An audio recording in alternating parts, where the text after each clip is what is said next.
La tombe du roi est le nom intentionnellement vague donné à un site archéologique remarquable en Scandie, en Suède. C'est l'un des plus grands lieux de sépulture de l'âge du bronze nordique jamais découvert en Scandinavie. Et de ce fait, il y a une forte probabilité qu'il ait été créé pour un roi. Mais nous ne pouvons pas le savoir avec certitude. Ce que nous savons, c'est que la tombe a été conçue pour une double inhumation et qu'elle est vieille d'environ 3400 ans. Le site funéraire est circulaire, avec un diamètre de 76 mètres, et diffère par son style de la plupart des autres sépultures européennes importantes de l'âge du bronze. Cela se distingue en partie parce que les cystes sur le site sont recouvertes de pétroglyphes mystérieux. Les images gravées sur leur surface comprennent des oiseaux, des poissons, des animaux, des personnes, des bateaux et un char tiré par 2 chevaux. La première fouille archéologique formelle de la tombe du roi a été menée par Gustaf Hallström en 1931 et a duré 2 ans. Pendant ce temps, les vestiges d'un établissement entier de l'âge de la pierre ont été identifiés sous l'énorme cairn. Malheureusement, la fouille de Hallström a également confirmé que la tombe avait été pillée dans un passé lointain. Il aurait pu être possible d'identifier qui y a été enterré, mais cette connaissance est probablement perdue à jamais. Nous n'avons pas l'intention de passer autant de temps dans les îles britanniques, mais il y a eu tellement de découvertes de trésors fascinantes là-bas ces dernières années que nous ne pouvons pas l'éviter. Une collection de 37 pièces de monnaie romaine en argent découvertes près de York a été déclarée trésor lors d'une enquête. Connues sous le nom de trésor d'Overton, les pièces ont été trouvées en septembre 2016 sur un terrain près d'Overton, dans le Yorkshire, avec des fragments de poterie. Certaines des pièces datent de l'an 69 après Jésus-Christ, sous le règne de l'empereur romain Vespasien, qui a supervisé la construction du Colisée à Rome.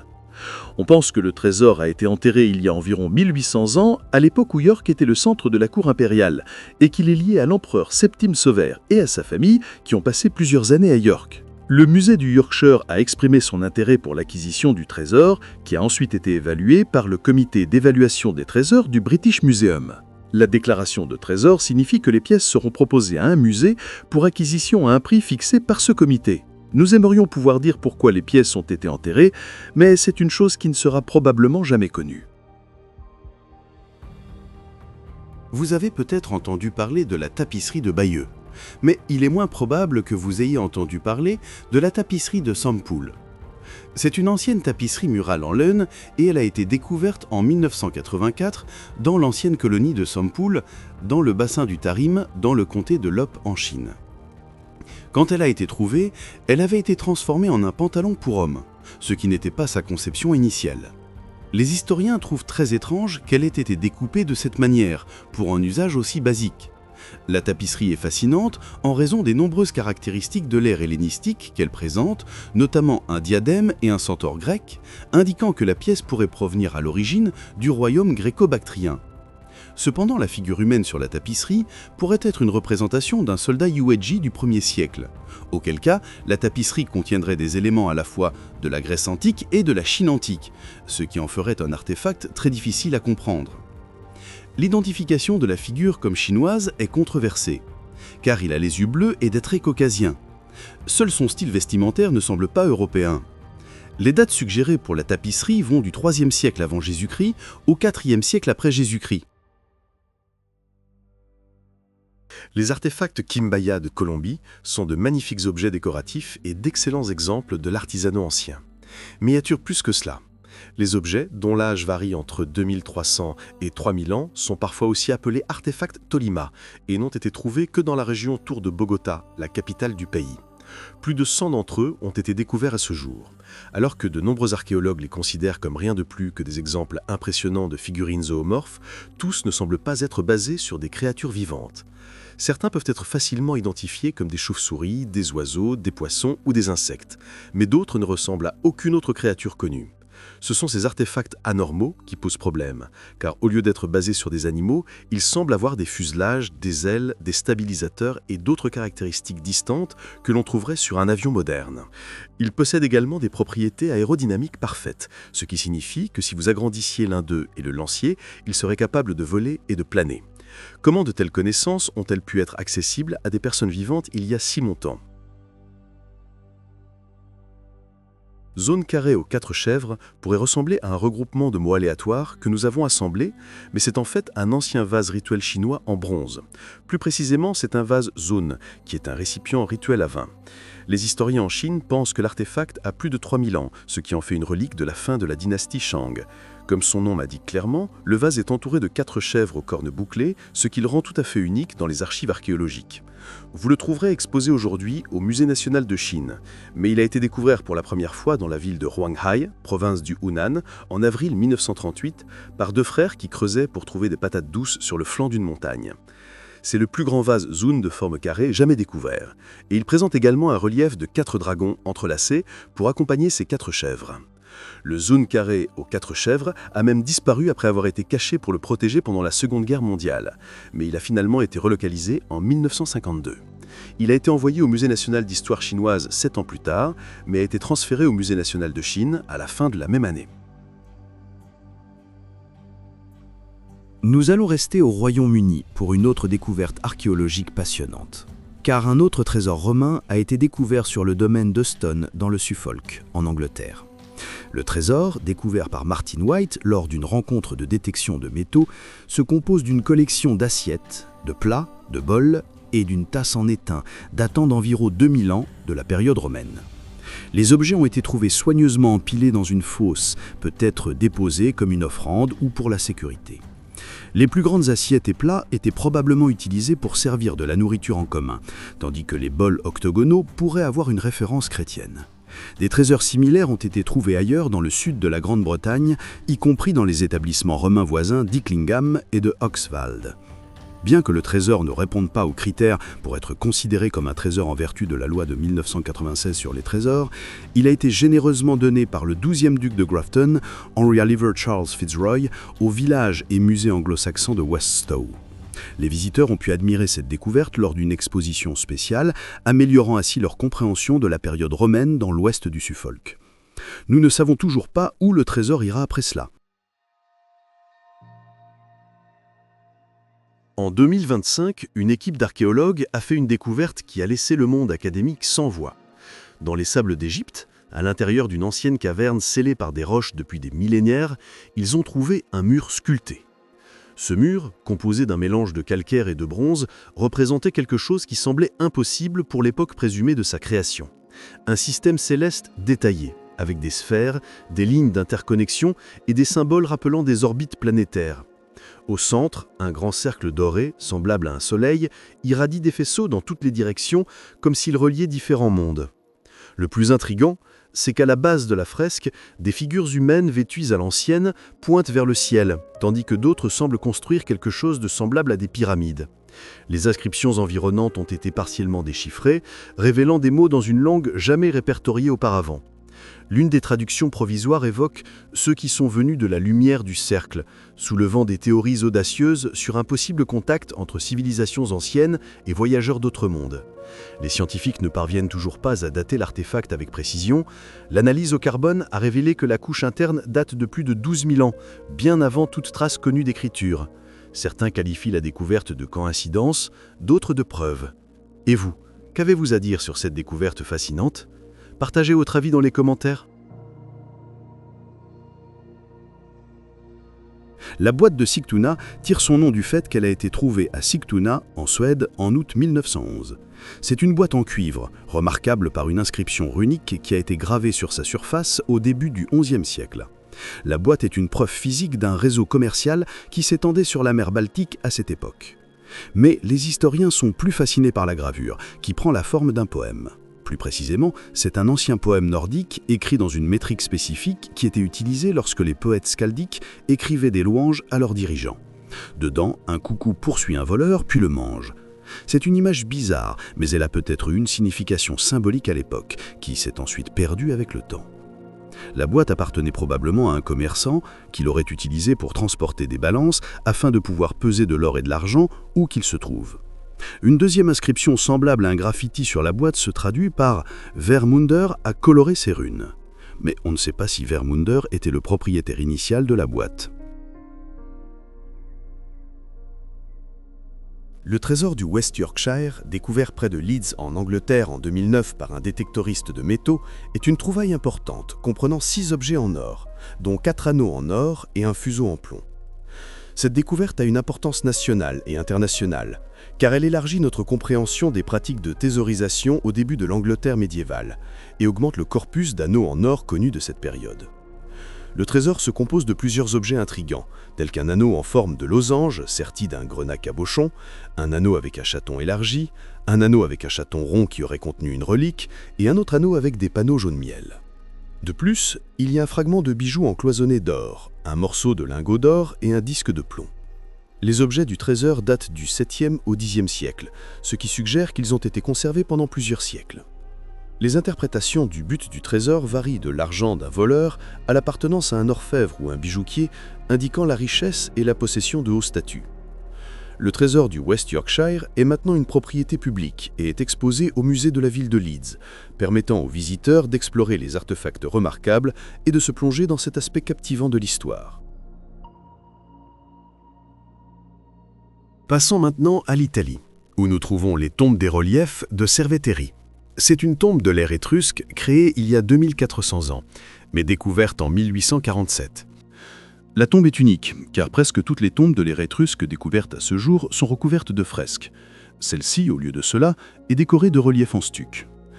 Notre compréhension de la langue étrusque écrite est imparfaite, mais il a été possible de traduire suffisamment l'inscription à l'intérieur de la tombe pour l'identifier comme la tombe familiale privée de la famille Matuna. Elle contient pas moins de 32 espaces à son niveau le plus bas, au-dessus desquels 12 autres niches oblongues ont été sculptées dans le mur à une date ultérieure pour permettre l'ajout de plus de corps. Soit la famille Matuna était très grande, soit elle a continué à utiliser la tombe pendant plusieurs générations. La présence d'un litus, de cornes et d'une chaise pliante en ivoire à l'intérieur de la tombe suggère qu'ils étaient une famille de magistrats, mais la présence de boucliers, d'armures et d'armes implique qu'ils auraient pu être des guerriers. Étant donné qu'ils vivaient il y a 2400 ans, il n'y a aucune raison pour qu'ils n'aient pu être les deux. Voici une découverte de trésor qui ressemble à une scène tirée tout droit d'un roman d'aventure. Un archéologue amateur déterre un pot en argile rempli de 1290 pièces de monnaie romaine datant du IVe siècle après Jésus-Christ en Suisse. Le chasseur de trésors, Daniel Luden, explorait près du château de Wildenstein datant du XIIIe siècle lorsque son détecteur de métaux a commencé à biper. En creusant, il a trouvé plusieurs pièces romaines et des fragments de poterie. Réalisant l'importance de sa découverte, il a soigneusement réenterré le trésor et a alerté les autorités. Les archéologues ont pu excaver le pot dans un grand bloc de terre, puis effectuer une tomodensitométrie de son contenu sans le perturber. Le scanner a révélé un détail inattendu. Un morceau de cuir de vache divisant les pièces en 2 piles séparées. Les pièces, faites d'un alliage de cuivre avec un faible pourcentage d'argent, ont été frappées sous le règne de l'empereur Constantin. La découverte soulève des questions intrigantes. Pourquoi le trésor a-t-il été enterré pendant une période de stabilité politique? Et quel était le but du séparateur en cuir de vache? Cela aurait-il pu être une offrande aux dieux, ou peut-être lié à la limite de 3 propriétés romaines? Les mystères de ce pot de monnaie continuent d'intriguer les chercheurs, offrant un aperçu alléchant des pratiques économiques de l'Empire romain. En octobre 1975, une équipe de travailleurs a trouvé une chambre funéraire au mur de briques à l'intérieur de l'église Barfusser à Bâle en Suisse lors d'un projet de rénovation. À l'intérieur de la tombe, ils ont trouvé une paire de cercueils bien conservés et à l'intérieur des cercueils, 2 ensembles de restes humains. Un ensemble n'était qu'un squelette, mais l'autre était le cadavre momifié d'une femme qui est devenue connue sous le nom de Dame de l'église Barfusser. Des recherches ultérieures l'ont identifiée comme Anna Katharina Bischoff, née à Strasbourg en France en mars 1719 et décédée à Bâle en août 1787. Elle doit probablement l'emplacement de sa sépulture, qui serait normalement réservée aux personnes de haut statut social, au fait qu'elle était l'épouse du pasteur Lucas Gernler, qui a servi l'Église pendant de nombreuses années. En 2015, une autre série de tests scientifiques a révélé quelque chose de beaucoup plus surprenant. Il s'avère que Anna est une parente très éloignée de Boris Johnson, l'ancien Premier ministre du Royaume-Uni. Nous nous demandons ce que cette épouse de pasteur penserait de Boris Johnson si elle était vivante pour le voir.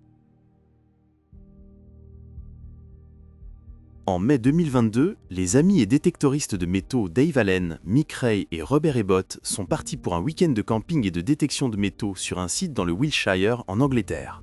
À leur grande surprise, ils ont découvert un trésor de 161 anciennes pièces de monnaie romaine juste sous leur campement. Les pièces sont apparues à seulement 6 pas de l'endroit où ils avaient monté leur tente dans un champ non loin de l'ancien village de Pousseille. La valeur exacte des pièces n'a jamais été divulguée publiquement, mais il est sûr de supposer que l'évaluation se chiffrera en dizaines de milliers de dollars. Une partie importante de la valeur provient d'une seule pièce de monnaie romaine silicois, vieille d'environ 1600 ans et extrêmement rare. Il y a d'autres pièces silicois dans le trésor, ainsi que des pièces miliarense, toutes frappées entre 340 et 402. Les pièces sont dans un état presque neuf. Beaucoup d'entre elles sont en meilleur état que les pièces que vous transportez probablement dans votre portefeuille ou votre sac à main. Il est hautement probable que les pièces nouvellement frappées aient été délibérément enterrées au cours des dernières années de la présence de l'Empire romain en Angleterre par des citoyens cherchant à protéger leurs richesses des groupes d'envahisseurs saxons. Le trésor de Stolhof a été ironiquement découvert à Hohewand en Basse-Autriche. Nous disons ironiquement car bien que cette partie du monde soit connue sous le nom de Basse-Autriche, le trésor a été découvert à une altitude d'environ 762 mètres dans les montagnes au-dessus du village de Stolhof en 1864. C'est l'une des découvertes de l'âge du cuivre les plus significatives de l'histoire autrichienne et elle comprend les plus anciens artefacts en or jamais trouvés dans le pays. Des tests ont révélé que les objets composant le trésor ont environ 6000 ans. Le trésor est composé de 9 roulons en spirale, de 6 pendentifs en double spirale, d'une paire de haches plates, d'une paire de bracelets en spirale, de 2 disques en or et d'une seule pièce de feuille de métal décorative en forme de dent d'ours. Les disques en or sont les éléments les plus fascinants de la collection car ils sont tous deux ornés d'une décoration en relief et semblent avoir été conçus pour être attachés à des vêtements par un fil qui pouvait passer à travers les trous au centre. Des similitudes ont été notées entre les objets du trésor de Stolhof et des objets trouvés en Pologne, mais aucun lien n'a encore été prouvé. On sait beaucoup de choses sur Stonehenge, le célèbre cercle de pierre anglais, mais cela reste un lieu de grand mystère. L'un d'eux est la question des un peu plus de 40 pierres les plus petites du site, connues sous le nom de pierres bleues. Elles ne proviennent de nulle part dans la région environnante. Au lieu de cela, elles ont été extraites des collines de Preseli, dans le Pembrokeshire, au Pays de Galles. Cela représente près de 320 km de distance et soulève la question de savoir comment quelqu'un aurait pu les transporter aussi loin il y a 5000 ans. En 2019, une nouvelle étude a identifié l'endroit exact dans les collines d'où les pierres ont été extraites. Les universités ont déterminé que les roches ont été retirées en utilisant des cales pour ouvrir les fissures verticales entre chaque pilier de roche naturelle sur les sites. Des plateformes de pierre et de bois fabriquées par l'homme ont été trouvées dans la vallée sous le site de Carngoedoc dans les collines de Preseli. Elles ont été présumées fabriquées et utilisées par les bâtisseurs de Stonehenge. Cela pourrait enfin expliquer précisément d'où venaient les pierres et comment elles ont été séparées de leur pente natale. Mais cela n'explique pas pourquoi ni comment elles ont été transportées sur une si énorme distance. Nous quittons enfin le Royaume-Uni pour notre prochaine histoire de trésor. Le trésor de Valchitran a été trouvé par une paire de frères travaillant dans leur vignoble près du village bulgare de Valchitran le 28 décembre 1924. C'est le meilleur cadeau de Noël tardif que les frères aient jamais reçu. Les historiens en Bulgarie estiment que le trésor est le plus beau trésor thrace primitif jamais découvert dans leur pays et l'ont daté d'environ 1300 avant Jésus-Christ. Étant donné que les objets composant le trésor ont 3000 ans, ils sont dans un état fantastique. Chacun des objets de la collection est un récipient d'un type ou d'un autre. Il y a une paire de plats ronds, 5 récipients bombés avec des poignées centrales, 3 tasses, une aiguière, un trio de vases en forme de feuille et un bol en or massif avec 2 poignées. Bien que tous les artefacts soient faits d'or, tous, sauf le bol, ont un mélange de 9,7% d'argent. Cela suggère fortement qu'ils ont été fabriqués en même temps, très probablement par la même personne. L'ensemble de la collection réside maintenant au Musée archéologique national de Sofia, où il est considéré comme l'un des biens les plus précieux du musée. La tombe de Ménécrate, également connue sous le nom de monument de Ménécrate, est un cénotaphe à Corfou, en Grèce, datant de la période archaïque il y a environ 2600 ans. Elle a été découverte par hasard lorsque l'armée britannique a démoli une forteresse de l'ère vénitienne en 1843 qui a révélé le cénotaphe en dessous. La sculpture d'un lion qui accompagne le monument est l'un des plus anciens lions funéraires jamais découverts en Grèce. Cette zone faisait autrefois partie de la nécropole de Corcyre et il est probable que la tombe de Ménécrate était la tombe la plus grande et la plus impressionnante de toute la nécropole. Le nom, Ménécrate, provient d'une ancienne inscription grecque trouvée à l'intérieur de la tombe qui l'identifie comme une structure construite pour honorer Ménécrate, ambassadeur de Corcyre à ONTA, qui a péri en mer. La tombe a été construite avec l'aide de son frère, Praximénès, qui est venu d'ONTA spécifiquement pour aider les habitants de Corcyre à construire le monument. La tombe est faite de calcaire local, qui est mou, il est donc remarquable qu'elle ait survécu aussi longtemps en si bon état. Elle reçoit désormais un entretien régulier du Conseil archéologique central grec. Le trésor de Penrith tire son nom du fait qu'il a été trouvé dispersé dans divers champs à Penrith, Cumbria, en Angleterre, sur une période de plus de 200 ans. La durée qui s'est écoulée entre la découverte du premier artefact du trésor et la découverte du plus récent en fait l'une des découvertes de trésors les plus inhabituelles de l'histoire britannique. Le trésor est composé d'un ensemble de broches pénannulaires en argent fabriquées au cours du Xe siècle. Le premier objet, une grande broche de type chardon, a été découvert en 1785. Une deuxième broche, presque identique à la première, a été trouvée à proximité en 1830. La plupart des objets du trésor ont été trouvés par deux équipes d'archéologues travaillant très près l'une de l'autre avec des détecteurs de métaux en 1989. Les historiens pensent que les grandes broches ont été déposées délibérément à proximité l'une de l'autre en l'an 930, mais sont moins certains que le reste des objets aient été abandonnés exprès ou enterrés en même temps. Les pièces présentent un style qui est devenu populaire pour la première fois à l'époque romano-britannique, mais ce style a été adopté par les Vikings, et ces broches sont, en fait, presque certainement d'origine viking.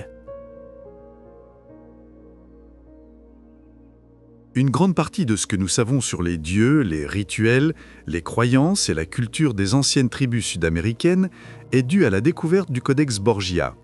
C'est sans aucun doute le manuscrit pictural le plus important jamais trouvé sur le continent. Mais il n'est pas exposé dans un musée.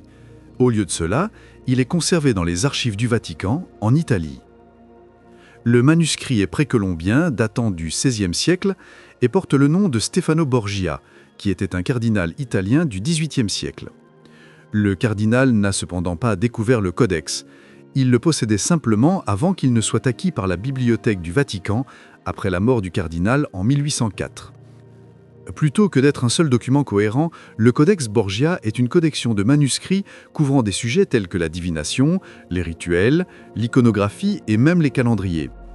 C'est l'un des rares codex qui n'ont pas été délibérément détruits par les conquistadors espagnols lors de leur conquête du XVIe siècle. L'auteur du manuscrit est inconnu. Il a pu être créé par le peuple tlaxcaltèque, mais il a pu tout aussi facilement être produit par les Mixtèques ou les Cholultèques. Malheureusement, nous ne le saurons jamais. Et voilà qui conclut notre liste de découvertes archéologiques à couper le souffle. Si cette vidéo vous a plu, laissez un like, abonnez-vous pour ne pas manquer nos prochaines révélations sur l'histoire oubliée et dites-nous en commentaire quelle découverte vous a le plus impressionné.